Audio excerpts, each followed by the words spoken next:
we spoke about this earlier about learning the anatomy to break anatomy, right? Yeah. So you Yeah. learn the songs that are in the same genre that feel good together, Right. and then you throw all of that away and just put craft work in the same bag as you do Patrice Rushy. This is what you do, right? You learn the rules to break the rules. So Yeah. for me, Yeah. and what it offers for like a dance floor, it offers like an exciting moment where they just get something they totally didn't expect. Mm. So I think that's part of my madness and my method to put things. But as my dad used to say, put some paint where it ain't. Well, I don't know. I feel a very close kinship with that, with this particular project of John Cage's Europeras, because actually, what he's trying to encourage people involved in classical music and opera singers and pianists to do is actually to kind of unlearn everything that they've learned. Like, not to unlearn their craft, Yeah. of course, because they're beautiful singers, but to just say all of the things that we get in our heads with, thinking, Yeah. I've got to stand this way, I've got to perform in this particular, like if I'm doing an Italian piece, it has to be in this with this kind of style. Yeah. That all of that stuff is kind of conditioned thinking that all needs to be kind of thrown out a little bit. I love So it. for what I think it's so exciting, Conditioned thinking. I like that. right, is like it's so much a part of classical music in particular, which is like there's so much hierarchy, there's so much closed-mindedness, there's Yeah. so much expectation. Yeah. And what Cage was really trying to break apart, kind of similar to what you were saying, he was basically saying, just throw all that away and just actually rethink what is it that you as an individual voice bring to this tapestry of what opera is. That makes sense to me. And I don't know. I love the idea that you'll hear something that you recognize, Yeah. but it's in a totally new context That's it. and with so much new stuff around it. Yeah. And that creates something new. And that creates like a whole new character. That creates a whole new environment and like a new landscape. I love that spirit. Yeah. Yeah. And I think in terms of especially what you're doing and even my genre as well, that like if most people if they come to a party, they just want to techno if they come to a techno party. They don't want to hear a house song, they don't want to hear these genres combined. And I think it's our responsibilities as artists to break these molds. Yeah, absolutely. Shock it. Yes. Shake it up. Shake it up. And in many ways, it's so funny because John Cage was working in he started doing this kind of work in the 50s and the 1950s and 1960s. 1950s, he was starting to take electronic tape and mixing it up in a way that was all chance-based. Wow. And he would spend months and months on a 4-minute piece called Williams Mix that was all cut together because he would toss some coins and he would say, okay, well, we're going to take this piece of tape from this thing, not knowing what it was, and then spliced it all together painstakingly Wow. to make a 4.5-minute beat. I mean, it's crazy when you think about it. It's actually, I mean, it's not just what he's doing, but it's the context of time. Yeah, exactly. That's what makes it special. Yeah, Going to go into the museum and see that painting that's red and has the stripe down the line, down the center, and it says 1850 or something like that. It's like so the context. The context actually makes it that much more important. Right. And you say this was happening when? 1950.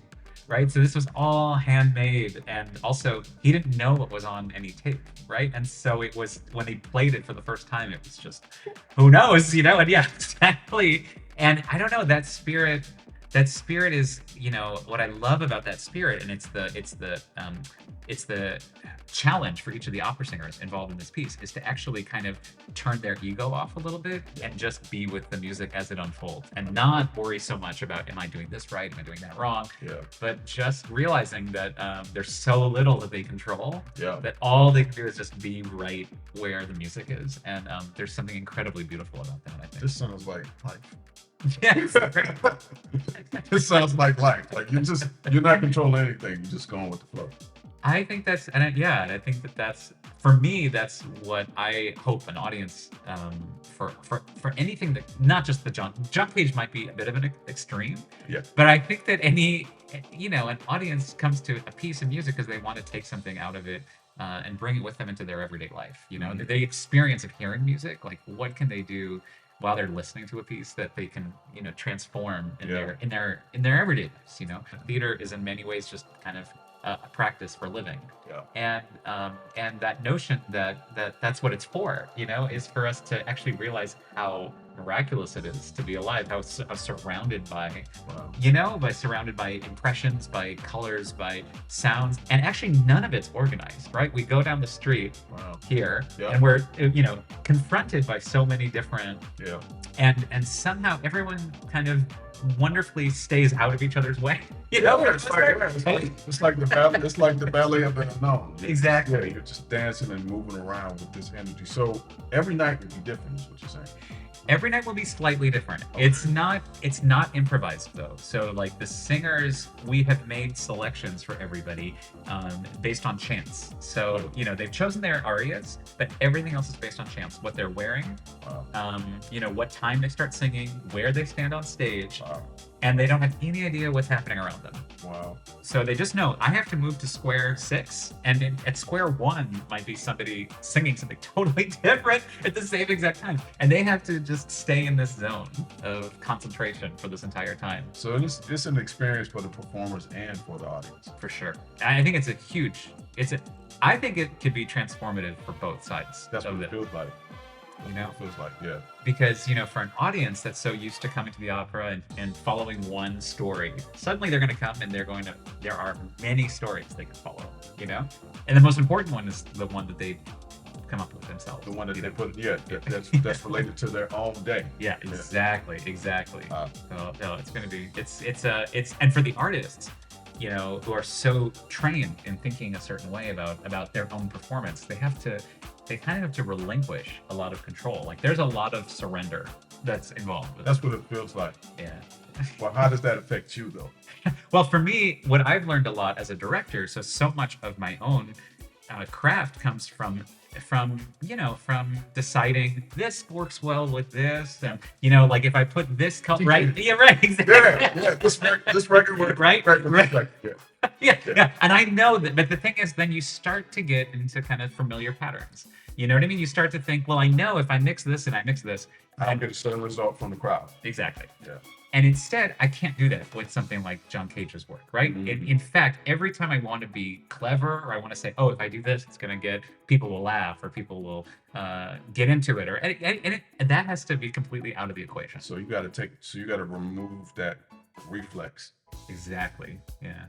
Wow. And in many ways, it's that unlearning. It's unlearning all of the stuff that I have spent so many years kind of honing, and just saying, no, we're leaving everything open to chance. And that very act of surrender is just, that's the practice of it. That's exactly what's happening with me here at UMA.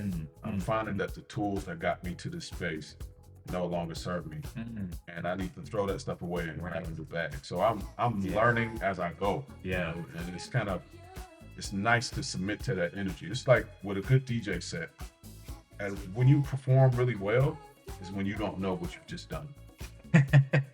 When you're almost like a tool that's being used by the circumstances. If you look up and see a person dancing in the corner, and you just pull the record and you just grab the most random thing that's on your and put it together. But it's the experience that helps you technically kind of shape it, which you need. Yes. You're gonna need that. You're gonna need some of those skills. Right. But some of those skills, like, in terms of learning and being open as the audience is and the performers. Yes. Everybody's walking away with a new perspective. So, with classical music, we fall into this trap of, we know how the music goes, like it's an old piece. Yeah. And so there's part of us that's kind of singing along with it in our head.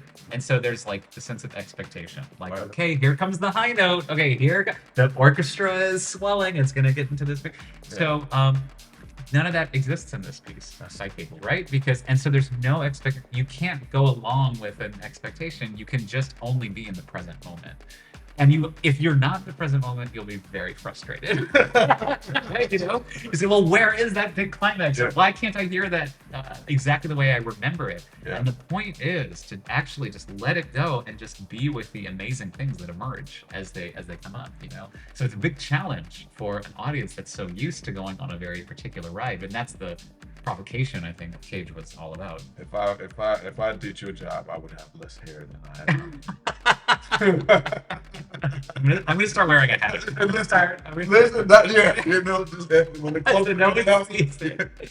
but I think it's actually, for me, it's what you said about the practice for life. You know, Yeah. it's like in many ways, like that's part of the practice of life, is realizing where you have to relinquish control and just kind of go with the flow wherever you can. Yeah. And still show up and do what you need to do and sing. And you know, you have a responsibility to stand exactly where you are and do Yeah. what you're doing, but Yeah. you can't control the elements around you. You can just kind of be who you are. And Just literally being an instrument. exactly. That's yeah, what it yeah. feels like. Yeah. Yeah. I love that. Mm. And you know, I mean, one of the reasons I was so excited to meet you is because I have this inkling that a piece like John Cage's Europeras can so succeed in a city like Detroit with its relationship to house music, its relationship to techno, it being the birthplace of techno. It's Yep. like, this is in this city's DNA, Absolutely. you know? And so I just keep thinking, you know, Cage makes so much sense for me in Detroit. I mean, Detroit is the first place. I mean, we're the first for many things. Yeah. Techno, Motown, Yeah. Slum Village. Like, there's so many. Death, metal, you name it.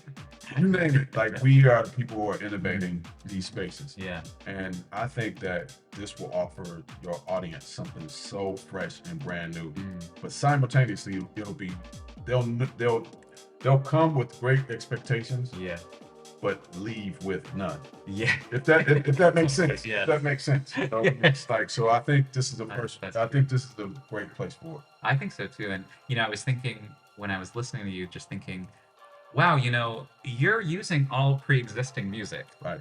but what you're creating is this new thing. You know, it's like your music Right. is the combination of this pre-existing work. And that's exactly what John Cage is doing, which It is, sounds like, right? yeah, It's absolutely. like you're taking existing sentences and putting them together and making a new paragraph every night. Yeah. And actually, in many ways, I think that is the essence of creativity. It's not always just making something brand new. Yes. It's also, you know, just saying like, what is around and what can I piece together to make my own thing out of it. Even if you're piecing together bits of tape, random. Exactly. Okay. Exactly. Opera actually has a lot of issues with history. You know, it's an older art form for the most part. I mean, it's about 400 some years old, and we still perform some of the operas that are 400 years old. Yeah.